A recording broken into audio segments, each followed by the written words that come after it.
New information coming in tonight on that deadly Amtrak derailment in Washington state. That train was making its first run along a faster route from Seattle down to Portland when it jumped the track and careened off an overpass. The number of people now confirmed dead, 3.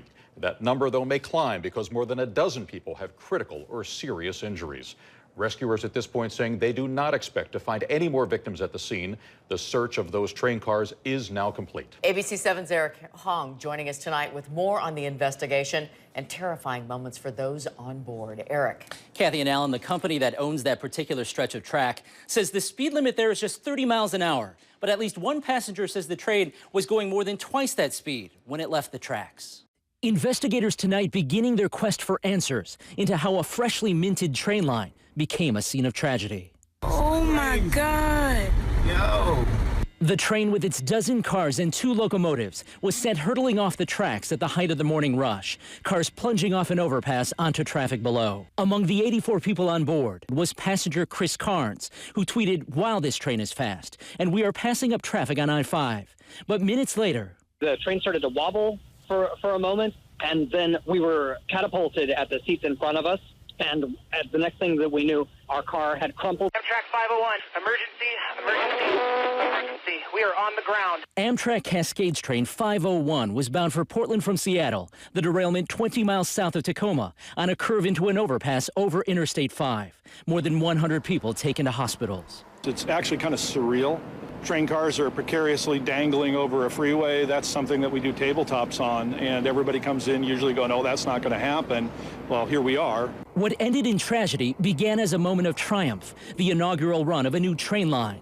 The passengers on board were the first to travel a new bypass, part of a $181 million project. They want to make sure that they understand what happened here, so in case there's a systemic issue with these types of trains, or if there's a track issue that needs to be addressed, that they can do that.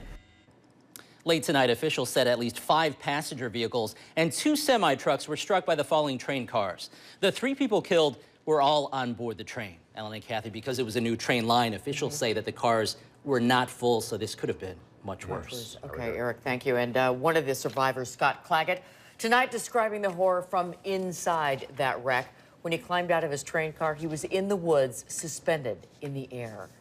I was facing my back as the train was moving, and we started to lean to my left, so I thought, nothing of it until it kept leaning. And then I realized once the windows started shattering and people started flying that this was a crash. People were flying in the air. There are no seatbelts. As that was happening, I just crawled into a ball and was just waiting and hoping and praying that the train would stop.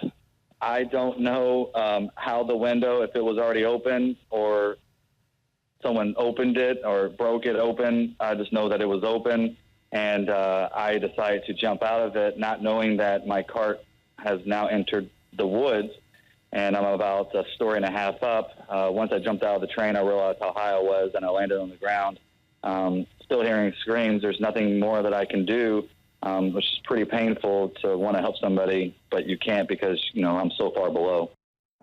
And you'll hear more from survivors tonight on Nightline. That's at 11:37, right after Jimmy Kimmel.